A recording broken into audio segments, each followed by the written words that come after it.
Oke, sebenarnya ada satu nih perbedaan kalau misalkan ada internship dan bekerja, karena mungkin Mas Yogi dulu dari apa vokasi ya, sekolah diploma, Iya.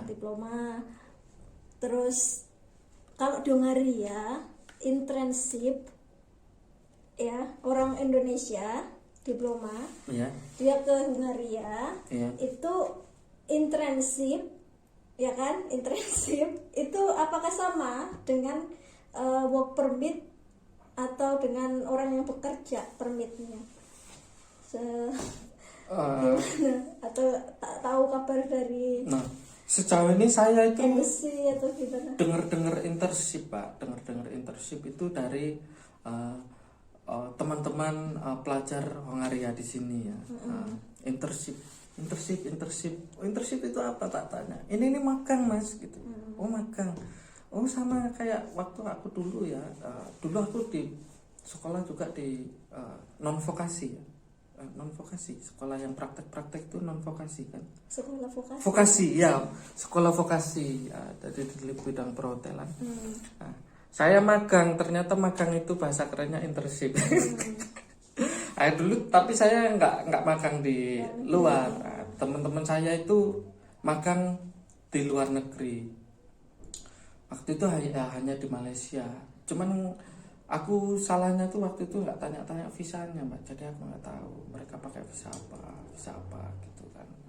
Tetapi kalau teman-teman pelajar di sini, karena memang mereka itu pelajar, mereka memegang visa student, visa pelajar.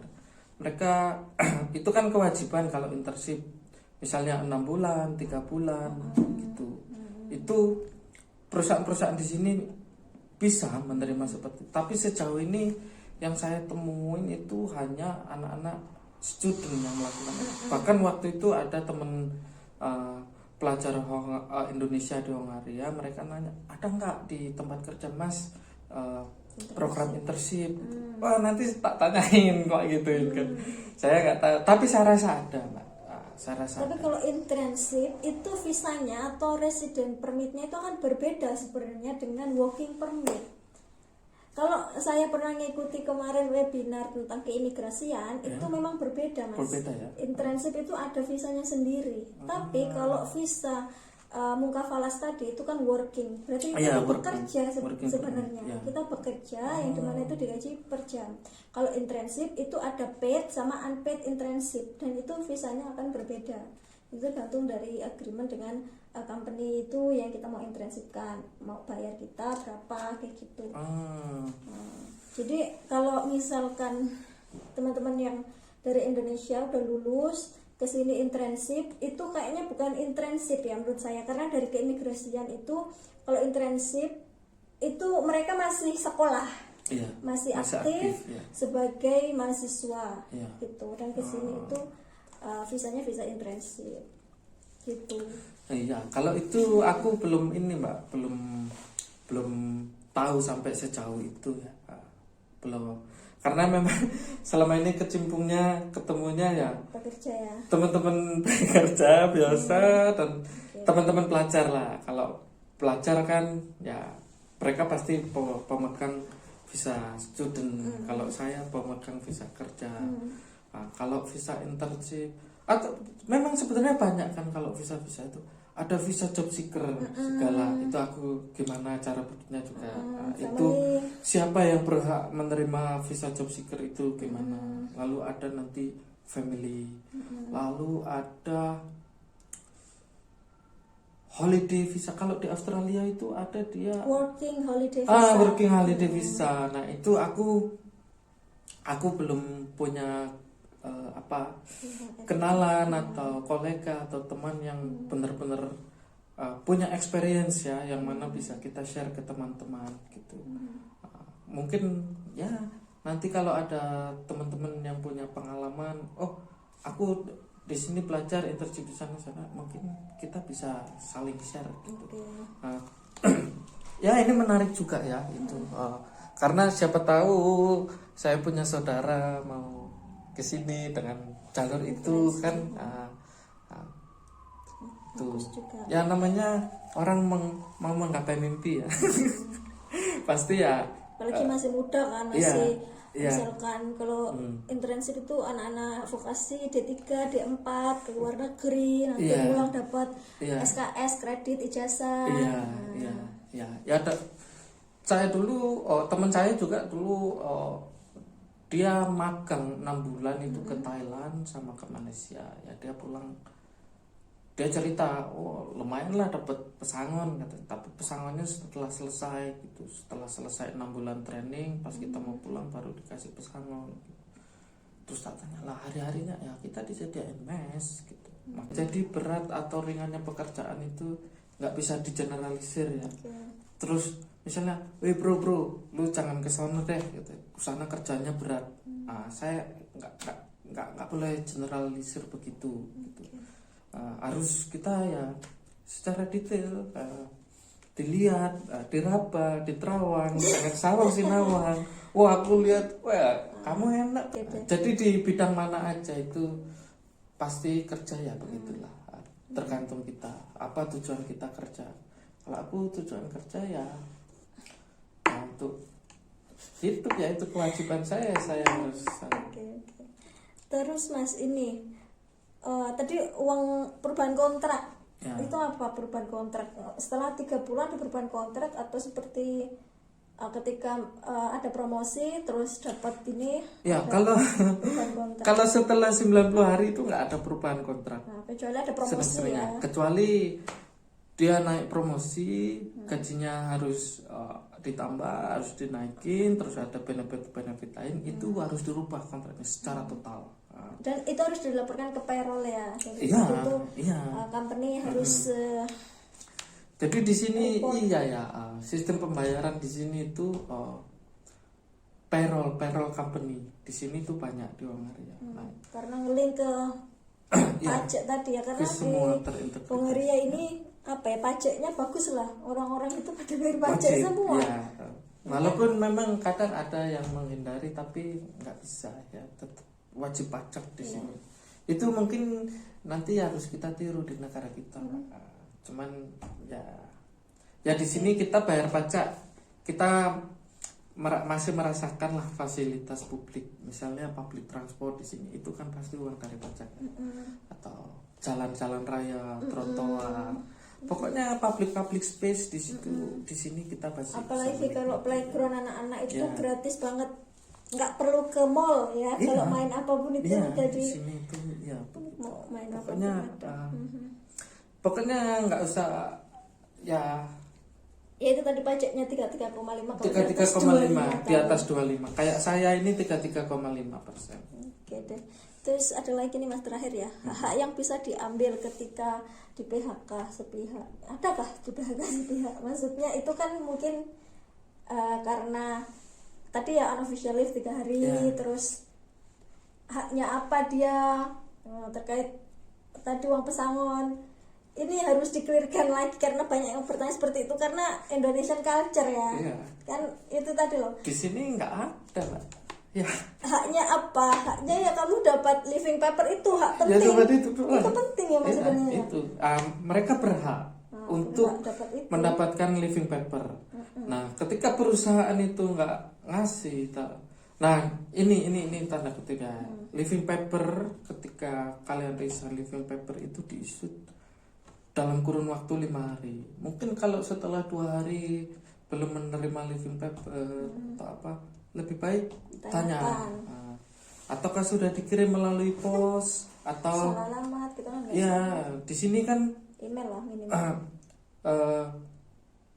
living paper itu di print terus dikirim lewat kantor pos, Mbak. Di sini itu biasa begitu. Orang lokal ya. Ya orang-orang lokal ya. Pokoknya yang punya address card di sini. Iya, tinggal di sini. Bahkan orang migran pun ya, kalau mereka nggak ngasih notifikasi itu tetap dikirimnya lewat pos.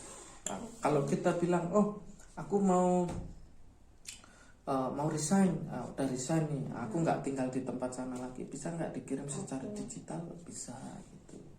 Nah, itu berhak dan perusahaan wajib memberi gitu. itu berhak, sangat berhak. Kalau pesangon tadi bukan pesangon ya, tapi uang dalam 1 bulan yang dia sudah bekerja itu akan dibayarkan. Iya, ya itu dari gaji itu. Dari gaji itu iya. ya. Ya misalnya di perusahaan A gajiannya setiap tanggal 10 gitu ya. Lalu besok tanggal 12 dia determination. Karena ada 2 hari dia masuk. Ya, misalnya dalam bulan Juni ini dia hanya 2 atau 3 hari masuk, ya itu aja ya. Dan itu kan kalau udah 90 hari otomatis itu kan ada tadi warning letter lah, Iya. ada SP. Iya. Kalian udah di Iya. notice. Iya. Kalau kesalahannya ini, Iya. ini, Iya. itu, kamu nggak masuk 3 Iya. bulan turut-turut. Jadi itu nggak langsung dipecat kan? Enggak, Gitu. ya kalau udah lewat 90 hari ya tentu dengan cara yang humanis. SP1, SP2. Kalau masih ndablek ya surat pemerintah gitu. Yang susah itu kalau di termination Mbak, yang susah. Kalau resign mungkin kita plan. Tapi resign pun kalau misalnya kita baru-baru di sini ya, kurang dari 2 tahun itu nggak ini. Bukan Susah lah, maksudnya iya. kita mencari pekerjaan lain Iya, gitu loh. di sini. Karena kan kita kerja di negara orang kan yang pertama perlu dokumen yang jelas dan ini harus urus semuanya gitu. Kalau dokumen-dokumen pendukung itu ada kalau kita sudah lama di sini itu baru kita bisa cari dokumen-dokumen pendukungnya. 2 tahun itu minimal lah. Kalau kalian teman-teman berniat merantau ke sini itu 2 tahun. Ini saya udah 2 tahun bekerja dengan perusahaan ini. Karena Sekarang udah kadaluarsa. maksimal katanya 2 tahun kan Mas ya, baik Iya. working permit, student permit. Iya, itu 2 tahun Itu 2 semuanya. tahun. Yang 5 tahun itu kalau kita menikah dengan orang sini itu dikasih 5 tahun. Ini punya saya udah 2 tahun. Saya sih bisa aja resign cari perusahaan lain, tapi ya untuk apa gitu kan. Iya, ya kalau memang saya nggak betah dengan perusahaan ini mungkin saya karena waktu itu minim wawasan, minim pengalaman, mungkin saya udah minggat sebelum probation period ini. Tapi dari ini tuh banyak pengalaman yang sampean dapat sehingga bisa diinfokan kepada teman-teman lain yang sedang bekerja di Maria terutama gitu loh.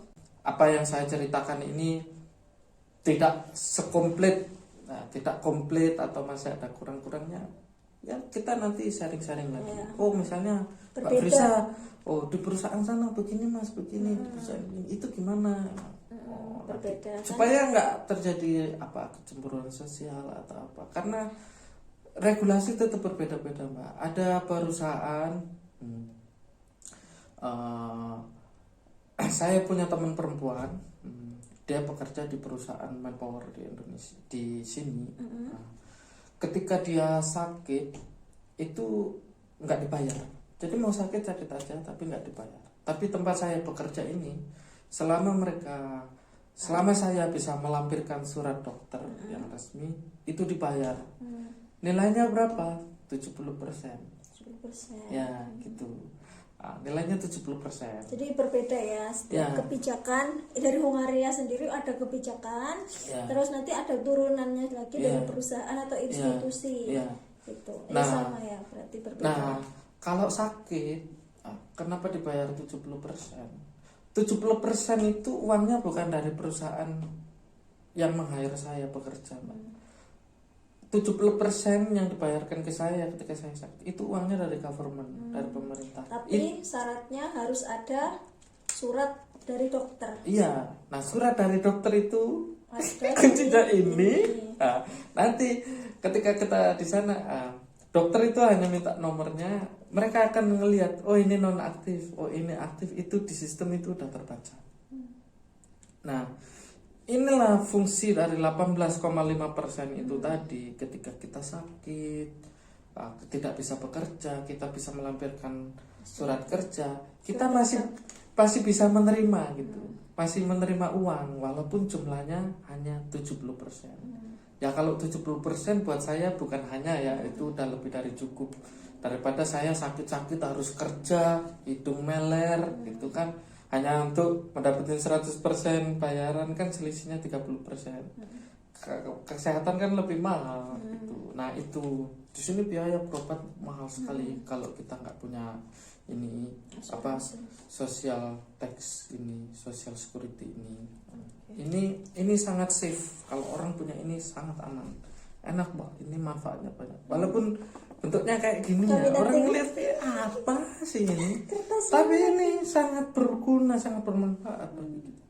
Nah itu tadi kalau kita sakit uangnya dari government itu pokoknya 70%. Nah 70% dibayarnya hanya 70%. Oke, jadi itu tadi ya teman-teman untuk diskusi kita. Jadi ada 3-4 sesi, mungkin ini nanti saya akan jadikan 4 sesi. Oke, terima kasih Mas Yogi atas waktunya dan sharing pengalamannya. Ya nanti saya juga terima kasih ya, semoga ini bermanfaat ya buat teman-teman.